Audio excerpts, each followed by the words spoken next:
We will begin the afternoon session, and this first panel discussion is entitled Army 2030, Preparing for Tomorrow's Fight. This session will be moderated by Colonel Brian Babich, of the commander of the Mission Command Training Program at Fort Leavenworth, Kansas. Colonel Babich has commanded the MCTP for the past year, and he previously commanded the 101st Airborne Division, Divarti. Colonel Babich, the podium is yours. Thank you.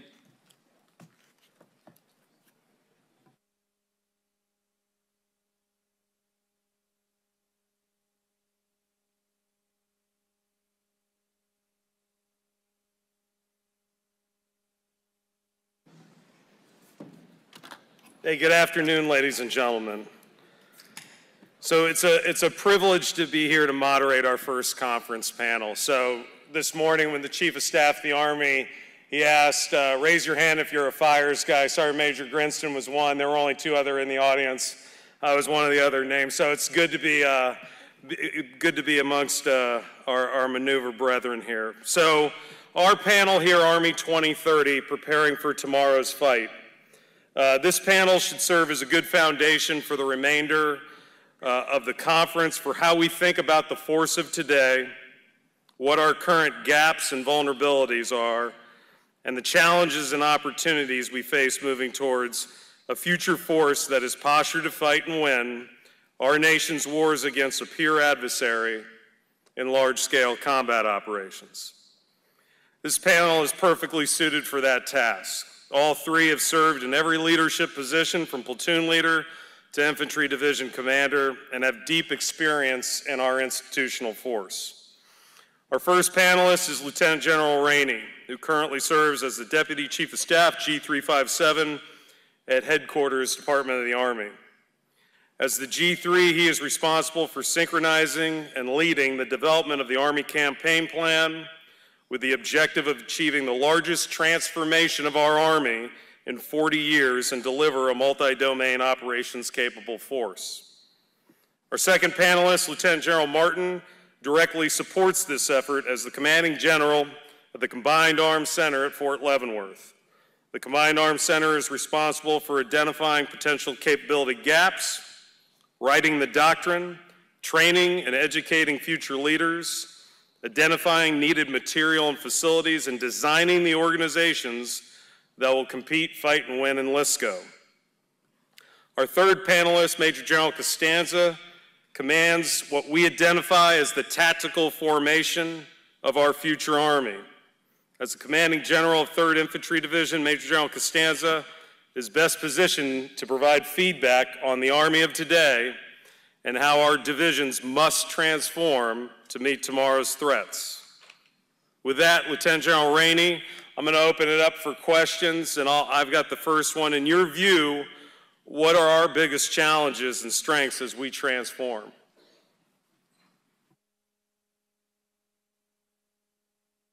Hey, thanks a lot, and thanks everybody. It's everybody says it's great to get back to Fort Benning, but I personally believe this is the best place in the Army, and it's nice to be back with a bunch of younger war fighters, and it's always good to be out of the Pentagon. So succinctly, things that I think we should be the most concerned about, and I'm going to talk in the context of fighting, right? So if you look at a near-peer, large-scale combat op, tough, hard fight. I think in the campaigning and crisis response, so we want to go out and compete with our joint partners so we don't end up in a war that nobody wants to fight, right? I would say it is indisputably information advantage. I think that's our biggest weakness. I think that's where we're given the most ground. There are some pockets of excellence, but generally speaking, our enemies are significantly better than us in understanding and using information as a weapon system. We got to close that gap quickly. As you move into conflict, all things protection, warfighting function. So our ability, anything we're going to do depends on our ability to protect the men and women that we put in place. we have some serious vulnerabilities against some enemies that have some really good capabilities.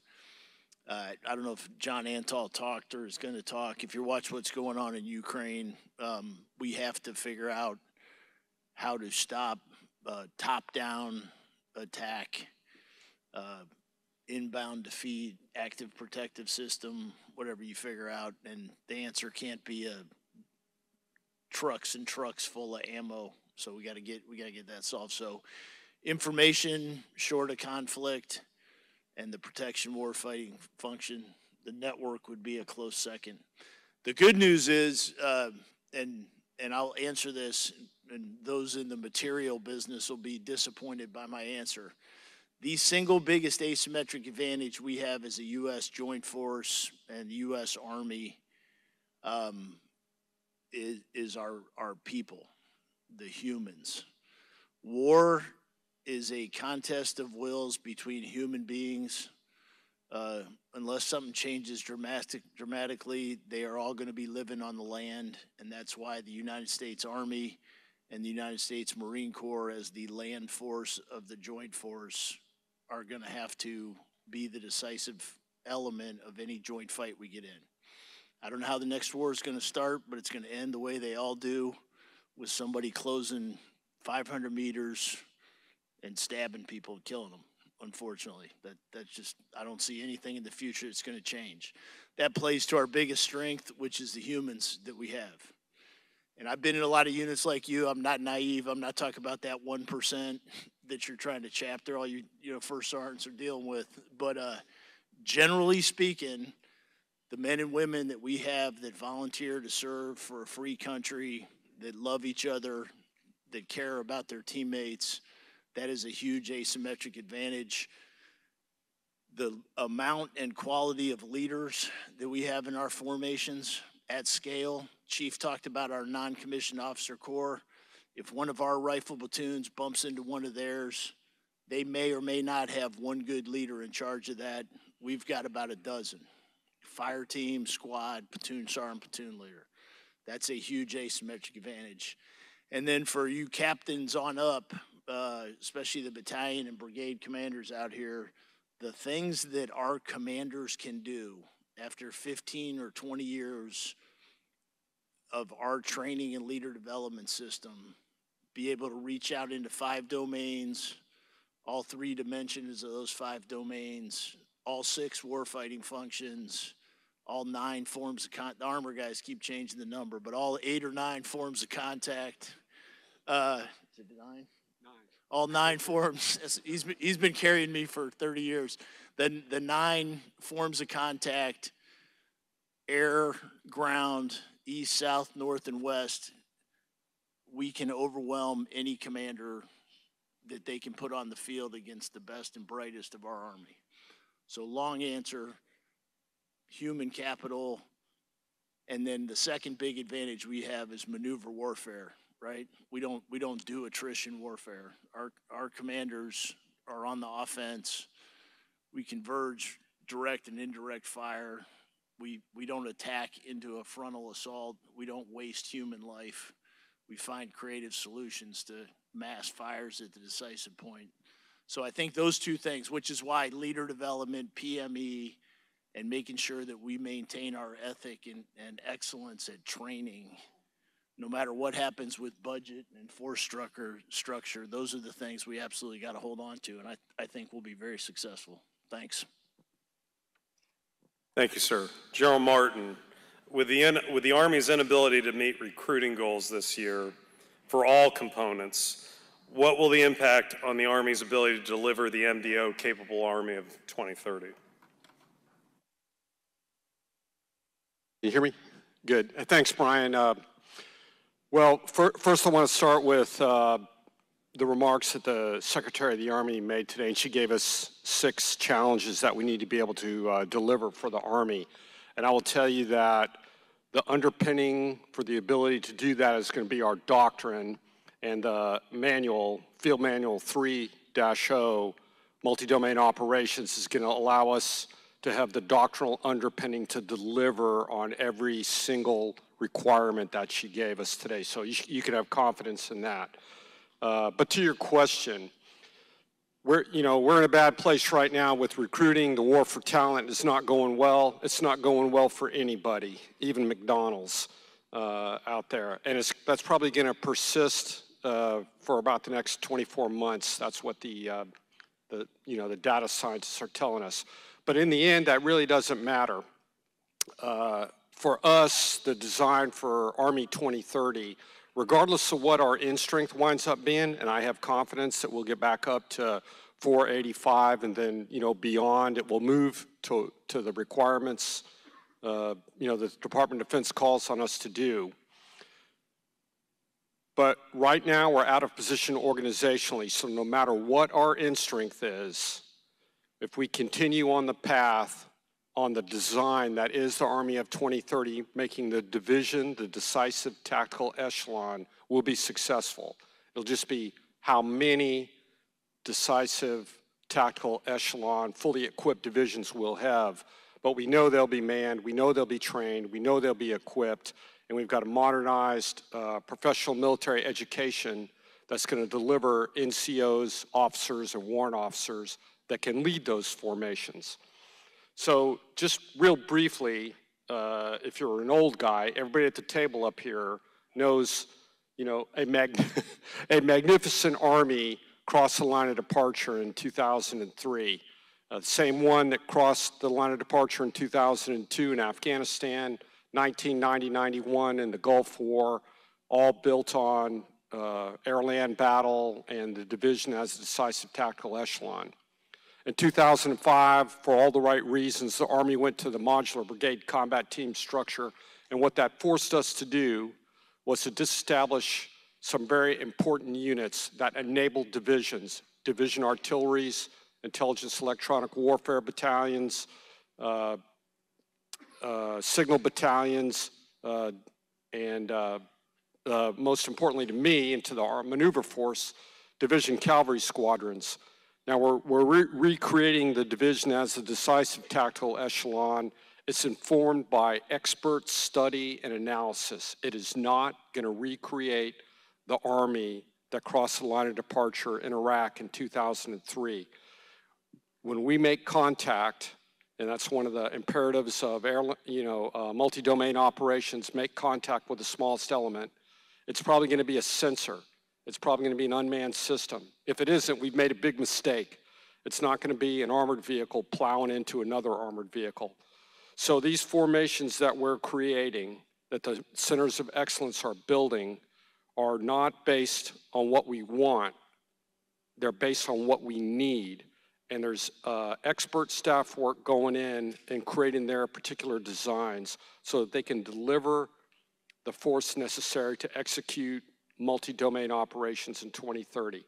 So again, end strength is very important. It's a fist fight and we're going to be in it for a while, but the eye on the objective is out to 2030, and it's the organizations that we need, that we're building and creating, that the Army's going to equip, like the Chief said, start next year, 24 systems coming online. It's going to be an avalanche of new capabilities in the next decade. It's going to be awesome, and I really envy all of you that will be in leadership positions. Thank you, sir. General Costanza, last spring you led your division through the first ever joint warfighting assessment that was incorporated into a warfighter exercise. The assessment focused on employing your division as a heavy division reinforced, formerly referred to as a penetration division. What were your takeaways from that experience? Well, I'll start out where General Martin just finished, where he said, the vision of 2030, it's going to be awesome. And that is my observation from having fought the organizational design of a division of 2030 in JWA 22-4 back in April. So we were organized and equipped based on the capabilities the division would have in 2030. And I'm not going to go into all the specifics of the systems, but I am going to talk a little bit about them. And the division as the decisive tactical echelon, that's exactly right. And that JWA showed that in spades. I mean, I've done a couple warfighters. This one was fun because we were winning, and we were winning every day that we fought against that OPFOR. And it's because of the organizations that we had and the capabilities that we had. And so I'll talk a little bit about those. So first, the observations. Number one is intel fires, which includes the non-lethal capabilities we would have in 2030. That enabled our division to see first and to shoot first. I mean, literally, we were engaging targets 70 to 100 kilometers forward of the flight. So that was pretty impressive. And that enabled decisive maneuver. So that's one observation. Number two is because of that and our ability to shoot 70 to 100 kilometers past the flight, we had to do a lot of negotiation with the Corps. And so I think fundamentally, as we move forward with Division 2030, we need to do that in lockstep with the Corps at 2030. And maybe we need to relook and rethink the battlefield framework a little bit. A specific example would be the FISL. So, you know, the C in FISL is coordination, right? So it's not a restrictive, it's a permissive fire control measure. I can shoot across the FISL as long as I talk to that Corps commander and ask. And we shot across the FISL probably 80% of the time. I mean, that's what we were doing. We were in the same deep fight and deep space as the Corps fight. And so I think we need to think about the Corps and the division battlefield framework as we move forward. That's two. Number three, we have to learn how to be more dynamic in how we fight. So specifically how we task and retask our intel capabilities and our fires. So we have a very deliberate process right now. It's tied for all the right reasons to the ATO cycle. So as we go through the targeting process, that's what we look at. But as an example, so we went through ATO. So we got Alpha, Bravo, Charlie, Delta. And we have our kill contract for what we're committing that we're going to kill in the deep fight for the division every day. We went through the first 3 ATO cycles of our kill contract in day one because of our ability to see deep and shoot deep. So then all of a sudden we found ourselves having to dynamically retask our intel and fires. And so the typical process we have where we have the targeting working group, then we have the targeting decision brief, and then we go forward. That does not work when you have these capabilities that allow you to outpace the enemy because it becomes dynamic fight. So we have to rethink how we do that and come up with ways to be more dynamic. And so I was talking to a couple folks at lunch. It's just understanding processes, right? So the processes we have, I think, work. You have to understand the processes we have in order to become dynamic. So as an example, MDMP, it's an easy one. So in order to abbreviate MDMP, you have to understand what the process is and what it does in order to be able to figure out how you can speed up the process. So it's the same. We learned that over time. It still worked. The Air Force doesn't know how to do the dynamic stuff, so any Air Force folks, I apologize. The ATO cycle did not work for the division of 2030 in this fight. And so we struggled with that a little bit as we went forward. So that's observation 3. Observation 4 is speed. This division can fight quickly. So because of our ability to shape deep quickly, like I just gave the example of kill contract 3 in 1 ATO cycle. But the other thing that helped us with the speed was the organizations that a division of 2030 has. So Div Cav Squadron, right? Not your typical Div Cav Squadron, not like what we had when 2 old guys and 1 young guy grew up in the Army. It's not that kind of Div Cav Squadron. It's got that same capability, but it's more, it's plussed up with a lot of really intel collect capability. And we also plussed it up with some fires capability, which gave us ability to move quickly. And then the other thing that really benefited us and helped us with the speed was the Engineer Brigade. So the Engineer Brigade is incredible. The Division of 2030 Engineer Brigade, you get 4 MRBCs. That allows us to be more dynamic on how we approach wet gap crossings versus the deliberate approach we normally take, because you have the capability. And the other thing it has is it has 7 KEC A's. So Combat Engineer Company Armored. And those 7 KEC A's allowed us to move quickly from a mobility standpoint, right? So you have this whole brigade that allows you to do that. So that's speed. I think that was number 4. 5, so multi-domain operations. We talk about it a lot. This Division of 2030 has the capabilities to allow you to actually do it. And it was neat to watch the staff figure it out over time to pull in all the capabilities. So, you know, your targeting process, it includes all those other capabilities, SEMA, information advantage, as an example, space. And those folks were part of the targeting process, and the synchronization of those multi-domain effects was powerful. And again, that helped us as we did the fight. And then the 6th observation is authorities. So with all these capabilities from an organizational and a capabilities perspective, I think we really got to spend some time re-looking at authorities. And specifically, I would have loved to have been able to shoot PRISM on some of these things we were seeing deep with our air-launched effects, but I didn't have the authority to do that. That was Corps Commander. Same thing with a lot of the SEMA capabilities. I didn't have those authorities. The Corps Commander had them. So those are kind of the 6 kind of general observations. I'll be glad to answer questions on any of those. Some shortfalls, you didn't ask that, but I'll throw them in there. Some things I think we got to work at, and General Rainey mentioned this briefly, but sustainment capability. We went through so much Class 5, it's just not sustainable. It's not. I mean, and again, this is war sim, so we got away with it. But real life, as I think through how much Class 5 we went through, there is no way that we would have been able to do that real life with the current sustainment capability that we had, and even with the sustainment capability of 2030. And then the other one we really struggled with, and we missed an opportunity, was the protection brigade and how we utilized the protection brigade to really, with the rear command post as a controlling command post, helping to enable, you know, that rear area fight. So those are some general observations and some shortfalls, and I'll stop there. Thank you, sir. So we're going to open it up to the audience for questions. First question.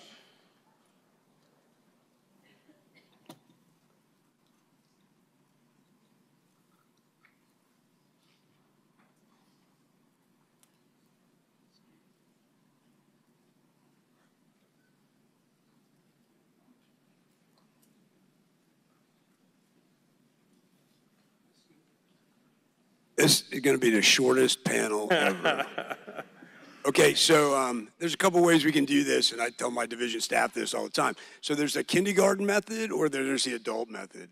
So the kindergarten method is, I call on Sergeant Major Bulmer, because he's sitting right there in the front, to ask the first question. That's the kindergarten method, right? The adult method is, I don't know, we ask some questions. Y'all have to have some questions about the Army of 2030. I got to believe you do.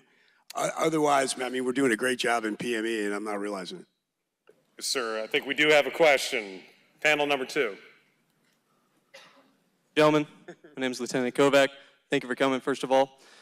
My question has to do with strengths and capabilities, touching further upon the penetration division concept. At the beginning of the Russian-Ukrainian war, there was a photo of President Lukashenko briefing his staff, and in the corner you see 1st Cav Division. So it's obvious that our enemies are studying us. And as the saying goes, he who understands himself and the enemy need not fear the outcome of 100 battles. With that in mind, how would the penetration division perform currently within the context of an expeditionary fight against a Russian enemy? Say you were commander of 1st Guards Tank Army or 79th Guards Tank Corps. What would be some things that you'd be concerned about fighting a penetration division, and some things you'd want to attack, some vulnerabilities? Thank you.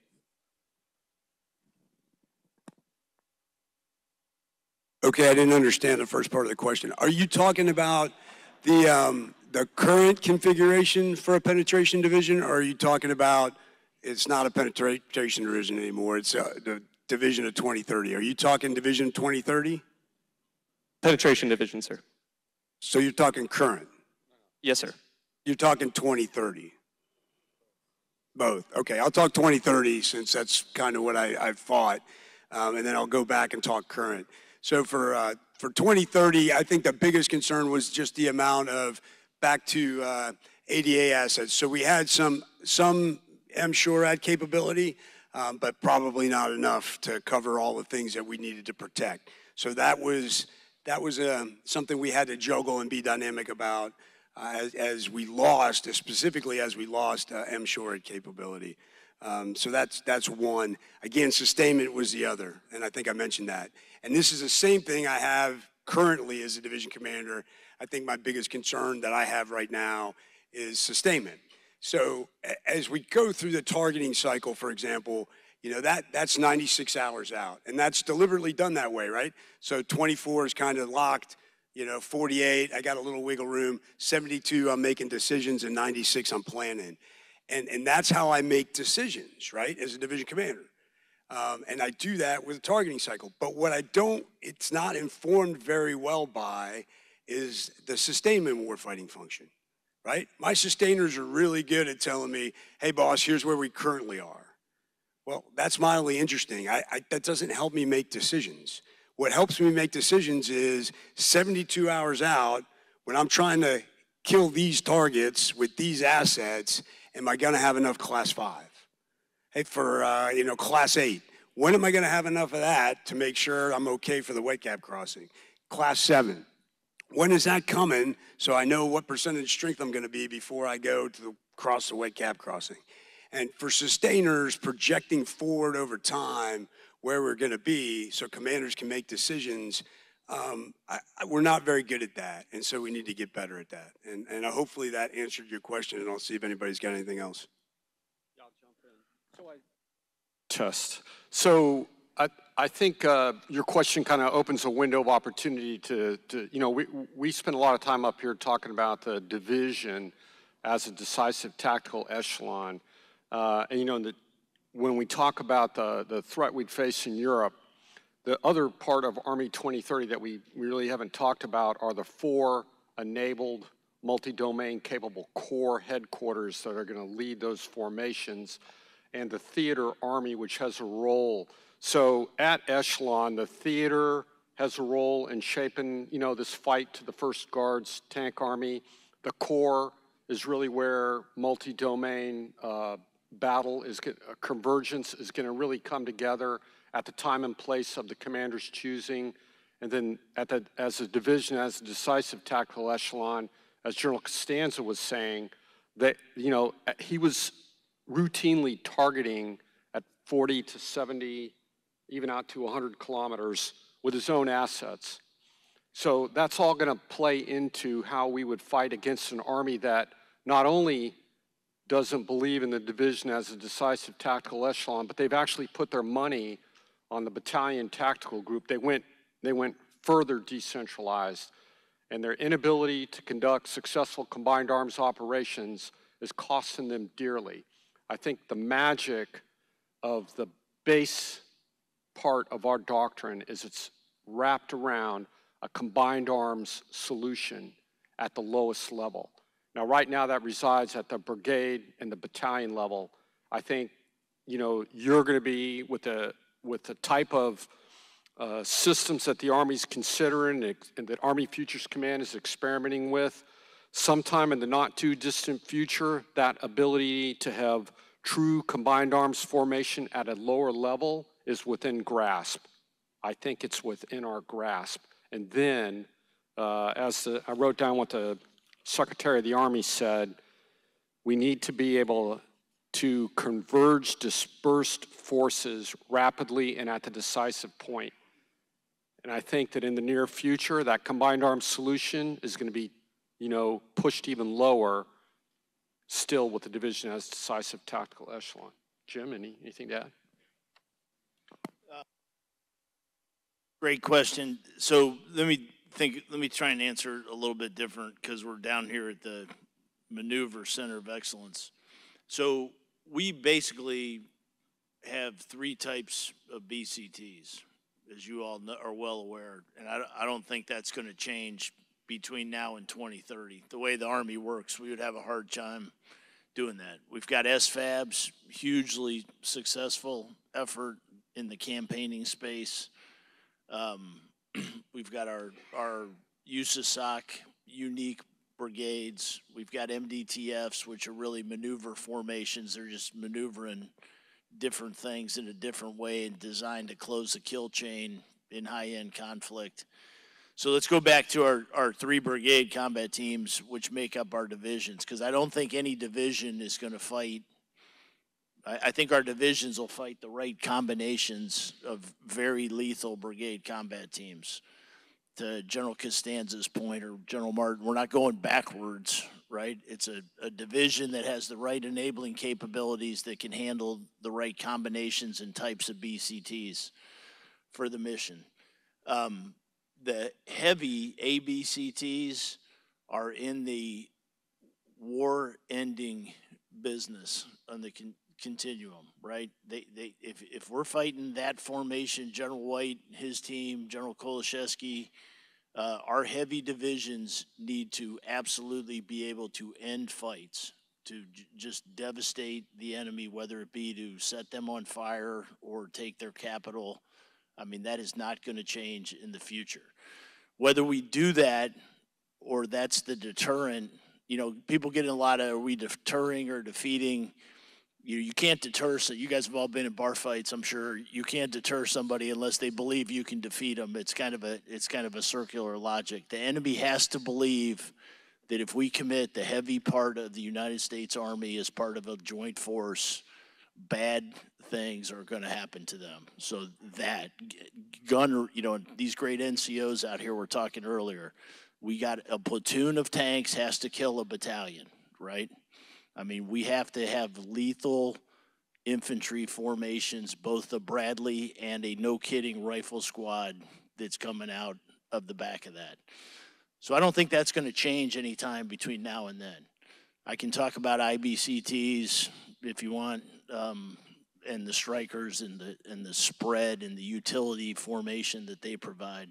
But I think that is all going to stay the same. The future of light infantry is about getting into restricted terrain, being able to survive there, and being able to kill at a distance that the enemy, at a distance and speed that the enemy can't handle. So I think all that's relevant, whether you talk about deterring Russia in Europe, and there's a, you know, if anybody asks you what you're learning from Ukraine, say we haven't learned anything yet. We're observing some really interesting stuff, right? It's too early to tell. But Europe's going to be a dangerous place in the next couple years. China is our pacing challenge. I'm a infantryman, but I love the tankers. I get asked all the time, you're like, well, do we need tanks to fight China? What do you need tanks for to fight China? I usually start with, I don't know, ask them. They got 12,000 of them. So they must think there's something, they're up to something, right? And we're accepting risk other places in the world, but just like HKIA or Ukraine, we're accepting risk until we're not anymore. And then they're going to call the United States Army. And our ability to put fit, cohesive teams that have the skill and the will and the lethality that we can tailor, give to a division commander, give to one of our corps commanders, provide to an ASCC, and ultimately to the joint force. I absolutely see an increased requirement, increased demand, increased relevance for Army formations going forward. So we'll take a question from the virtual audience, gentlemen, and probably to all of you or who wants to respond first. With the 2021 publication of FM 7-0, General Martin, this is probably for you up front. What do you recommend we, across the Army, and this is for multiple branches of the Army, prioritize in terms of training with what we have now? And it's kind of a reflection question, you know, based off of your experience throughout your career. What are the common weaknesses and strengths that you've observed, and what you would focus on in terms of training now to best posture yourself for the Army of 2030? See if this works. Good. Well, first off, I commend you to take a look at FM 7.0. It's a good base plate for how you should approach training. As far as what you need to train on, I don't think there's a commander out there that lacks any imagination on the guidance that they're given. So anything I would tell you to be you know, mildly interesting. But I would go back to what the chief said. You know, 80% of your time ought to be focused on your fundamental war fighting tasks so that you're, you know, so like the Sergeant Major of the Army said, when a platoon goes into the attack, everybody knows what they're doing. And to what General Rainey just said a minute ago, you know, a platoon's supposed to be able to take down a much larger force. Don't even think that's out of the realm of possibility. I mean, in the first Gulf War, a cavalry troop, 9 tanks, 13 Bradleys, 2 mortars at night on the move, fell in against a dug-in tank battalion plus and annihilated it in a matter of minutes. And they were able to do that because of the tough, realistic training that the Army is known for. And I would, you know, if there's 3 things you could do, I would become an expert on my weapon system, every single one that you have. I would shoot every round of ammunition that you're authorized, and I would take it from the weak commanders who don't use their ammunition, and do it at night and do it under MOP 4 conditions. That would be the most important thing you could do. And I know these 2 warriors probably have advice for you too. So when I talk to my company command teams in particular, I talk about people first, and everything about people first that I communicate to them is about readiness. So the first one is exactly what the chief said, which is well-disciplined, trained, fit squads and platoons, right, that can fight and win. So how do you get there? And I always use a football analogy on this one, and it goes to the wedding cake picture he had up on the board. So how do you get there? General Garrett said it all the time when he was a force comm commander, reps and sets, right? So squads, platoons, companies, reps and sets. So let's use a football analogy, right? So a football team goes out and practices a play. Do they practice the play once and then go to the next play? And the answer is no. They practice that play over and over and over again against multiple different defenses and multiple different conditions, right? Because you never know what Sunday is going to look like weather-wise, and you just don't know what the opposing team's going to do from a defensive standpoint. So if you're going to become an expert, that's how you do it. And so back to night and under MOP 4 conditions, that's how you become an expert.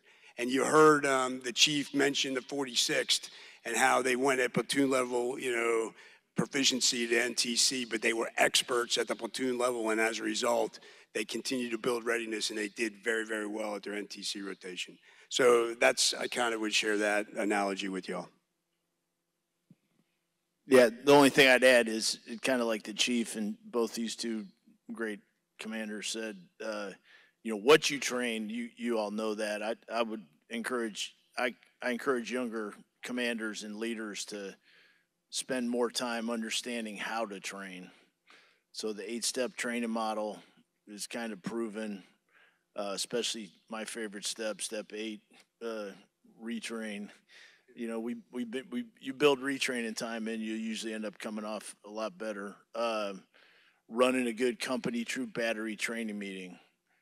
When I was a division commander, I'd go and look, and I could walk. You get to where you can just walk in. You don't even need to stay for the meeting. If the non-commissioned officers are at the table and are a meaningful part and have a role and are advocating for the time to train at the individual crew team level, are being consulted in all things.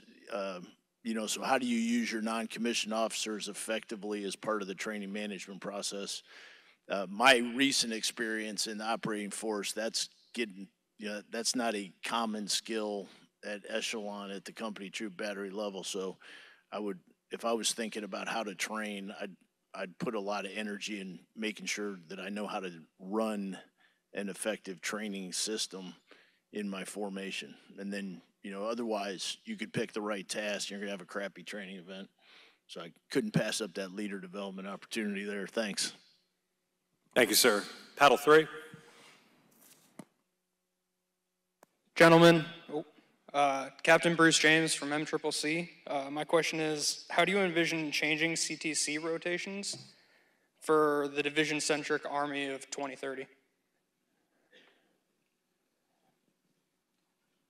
Repeat your question? Did you say JRTC rotations? No, CTC rotation, sir. CTCs. Well, I will tell you, I think of the handful of things that make us the best Army in the world, I think our CTC program is up there. That'd make the top 5 to me. So the first thing I'd say is we better sustain it, sustain the excellence out there. And I worry about it. So for all you captains out there, if you want to learn your craft, go command your company. If you're a serious warfighter, there's no better place to learn than I think Dave Gardner's probably here somewhere. He'll sign you up. His wingman out at NTC, and we have one in Germany. And if General Flynn gets his way, we'll have one out in the Pacific. And I've not known that man to not get his way too often. So we're in the growth business, but I do think we need to get a little more. We need to start thinking about whether we want to keep beats. I mean, BCTs will always be the base of our CTC program, but I think there's opportunities to do some creative things like put a division on top of a BCT. I think one ID did that pretty successfully. I think our combined, not to throw the aviators a bone, but I think our cabs, some of our fires formations, we might want to think of trying to get a rotation that's centered on a non-infantry base, so a Div Cav squadron, but with a fires brigade as the rotation. I mean, I think there's all kinds of opportunities like that. The thing I worry about is the G3. I own the training budget. Send your cards and letters. All the money you need for Ranger School. I'll tell you that right now. But we got to figure out how to train MDO Cape and Mike Golf School. We need to. I saw Pat General White was just giving me the stink eye over there. Yeah, but multi-domain training is something that we got to spend more time thinking about. So if we're going to fight with cyber, if we're going to leverage space effects, if we're going to have a realistic threat replication of counter UAS, I mean, we're flying quadcopters around the Central Corridor, which is freaking awesome. But doing that at scale, being able to do that at home station, somewhere like Fort Stewart, where we couldn't even fly a UAV from Savannah to Stewart. I'm sure you figured it out, but you couldn't clear the airspace. So we're going to have to figure out how we maintain our training excellence out at the CTCs as we add capability. And I've always thought that we're missing an opportunity as part of the joint force to get more of our joint teammates out into the CTC business with this, because we're not going to fight anywhere alone as an Army.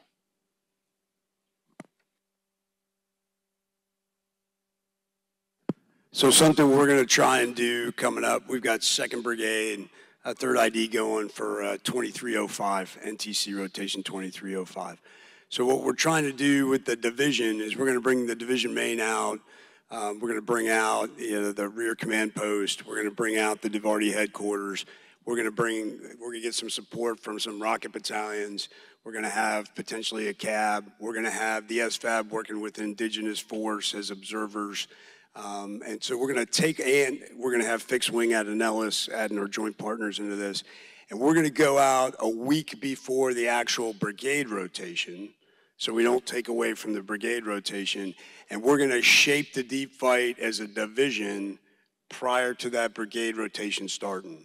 And I think there's some synergy, and as you become creative with how we maybe utilize the CTC, and we have some white space in there with rotations that we can't fill to do things like that. So maybe that helped answer that question a little bit.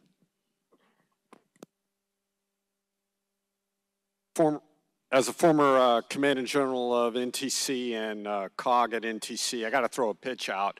It's probably not the most high priority list for you and your young family, but I will tell you that, as both of these folks said, it's an opportunity to really learn your trade. And if you look around the senior leadership of the Army, you're not going to go very far before you bump into somebody who's spent some time at a combat training center.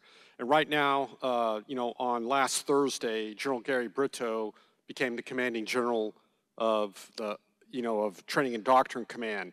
He commanded the Joint Readiness Training Center, and he was a senior observer controller out at the National Training Center. General Funk, who he replaced, spent his formative years as a observer controller. You just really can't go very far. There's a couple of things we would, just wish upon you. One, if you get the chance to go be a SAMS, to go to SAMS and you qualify to get in there, fight for that opportunity.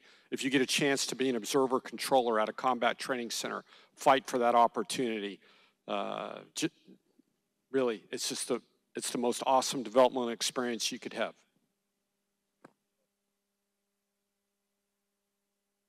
Over to you, sir.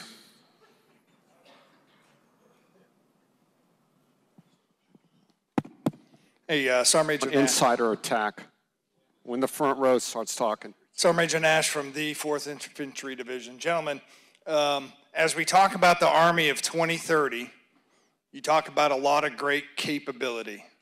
What worries me right now is the capacity. There's no division in this room that will not win the fight if you get us there.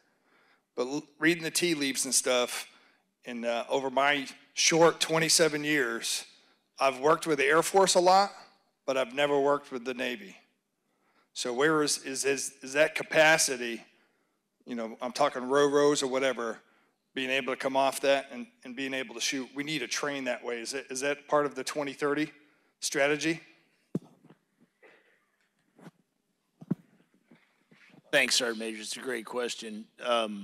There's not, if you're talking about amphibious, is that what you're asking about, the joint part of amphibious? Yeah, that's a big hole in the joint forces swing. Not just the fact the Army doesn't have it, but the Marines and the Navy are working through that. The Marine Littoral Regiment or U.S. Army in the Pacific, we got to figure out how to operate at extended lines of communication. So the Army's focus is vertical envelopment as far as the non-standard. So your air assault capabilities and our airborne BCTs, and the Marine Corps has amphibious. But as we look at a fight in the Pacific, it's going to take all the infantry we have. We've got a little bit of watercraft, and we've got a couple new capabilities in development, but that's one of the gaps that we know we have to close between now and 30. And we don't, it begs the question, what if it happens tonight? We got a serious problem. We're gonna have to fight for airheads and deploy by air realistically in the near term. The other thing that's challenging, I think our secretary or the chief or both of them mentioned it, is, if we fighting somebody good, we're not gonna, it's gonna start in your driveway. It's gonna start at home station, railheads, ports. So the more forward presence we can get through posture, and like if you look what we're doing in Europe right now, where we're increasing the amount of force posture, BCTs and divisions forward, I think that's going to be a big part about reacting fast enough to deal with something. I don't know if that, I know that probably wasn't a satisfying answer, but we're working on the watercraft thing.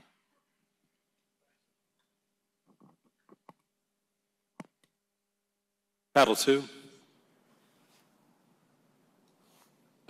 Gentleman, Second Lieutenant Bagley, A. Bullock. Gentlemen, how do you envision the Army 2030, Division 2030 fighting a Pacific scenario?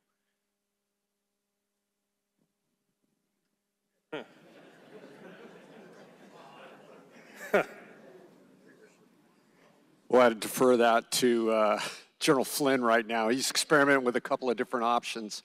What I will tell you is that for the first time, I believe ever, Field Manual 3.0 actually has devoted a chapter to maritime operations. So I can't tell you that we've got all the answers, but what we are doing is we're putting our money where our mouth is. When the National Defense Strategy classifies China, the Indo-Pacific, as our pacing challenge, that we are putting a significant amount of academic work against how we may be able to fight there. So coming up later on in the month of October, Warfighter Exercise 23-1 is going to really put, U.S. Army Pacific, 25th. Brian, who's the other outfit? 25th ID and 4th ID. Yeah, are and gonna, First Corps. They're going to give it. They're going to give it a run for their money. So later on at the end of October, I could probably better answer your question. But I think I'm going to let the experts that are out there in the Pacific staring at that problem every day figure out what works, what doesn't work, and I think what it'll do is it'll put a finer point on our gap study. And I'm really looking forward to what General Flynn comes back with. Yeah, I think General Pete Benchoff's here, and great maneuver commander, great infantryman who's out there. I think he's talking later. Might have some thoughts on it. The thing I'll tell you is the challenges with how we're going to sustain a fight, how we're going to project force, the tyranny of distance, the Army's role as part of the joint force. You know, there's a lot of people thinking about that and responsible for that. But I will tell you that once you get where you're going and get on the ground, the capabilities that infantry formations and armor combined arms formations are absolutely going to be essential to any fight we get into. I mean, I don't envision war of the future as an exchange of precision munitions that's not going to involve a ground element. You know, if you're talking about an existential threat to the United States, it is not going to, we're not going to quit. They're not going to quit. So I think fighting in restricted terrain and fighting in urban areas. If you look at the Pacific, some of you are a little older. 5-10 years ago, we were focused on mega cities and urban terrain. We kind of drifted back. I think if I was thinking about fighting in the Pacific, I would have a lot of really good questions like the Sergeant Major did about how you're going to get me there and how you're going to sustain me.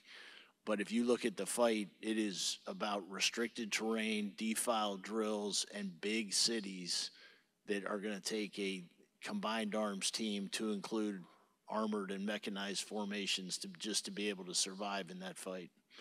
So definitely a relevance.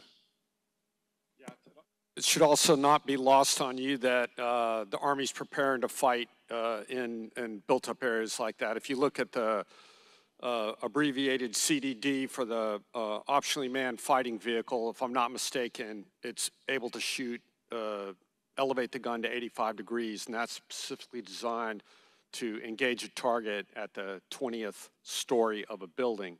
The other thing I would tell you is prior to getting into the knuckle dragging part of the fight in Baghdad, there was this theory that maneuver on urban terrain was the domain of infantry, and the assumption was that armor would never fight in cities. And this gentleman sitting right next to me put armor into a medium-sized city, fought door to door, and there are multiple of us that fought tanks and Bradleys at close quarters in a city, and it works extraordinarily well. It's super dangerous. It's not what we prefer to do, but again, does the Army that fights in the Pacific, it's not going to be a John Wayne, on the beachhead. It's going to be in a great big, if you've served on the peninsula in Korea, you're going to be fighting in a urban canyon with buildings around you that are 15 and 20 stories high, minimum. It's going to be fun. I think we have time for one more question. Paddle 3. Good afternoon, gentlemen. Captain Parker, MCCC. As a Marine, I'm not too familiar with the 2030 force plan here. You've already mentioned that the division is going to be the decisive tactical unit, and there's been some talk about the protection brigade and then a penetration brigade. So my question is, first, what exactly is the TO of the division moving forward, and how is that going to affect the maneuver forces in the room here?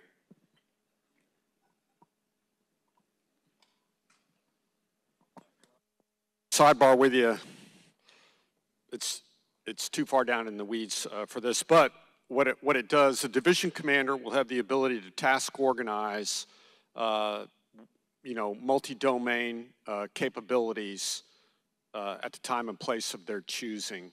The biggest change you're going to see is an encumbered and enhanced division artillery that has long-range precision cannon artillery, which is the biggest change. And it will be able to, if the force design update is approved, it will be able to maneuver 33% of the time on its own so that those fires can be masked. And then at echelon, as we go down, the division commander will have the capabilities that they need in terms of intelligence, electronic warfare, long-range precision fires, reconnaissance, all of the warfighting functions, which currently we do not have. Currently, we have modular brigade combat teams and division headquarters. They'll be enabled with command and control and the assets that they need. Does that cover pretty much? Sorry, I'll tell you, I'll go one-on-one with you and give you the numbers. Okay, gentlemen, so before we transition to some brief closing remarks, just a sincere thank you to you, our panelists, on behalf of all in attendance here and virtual, for offering your perspectives on preparing our Army for tomorrow's fight. We truly appreciate it. General Rainey, closing remarks. Yeah, thanks. Thanks for the thanks, General Buzzard, for the time. Even though it was the after lunch, the coveted after lunch slot, in between the chief and the sergeant major, and you know, a no kidding legendary warrior coming up after us. So I appreciate your patience. I appreciate your service.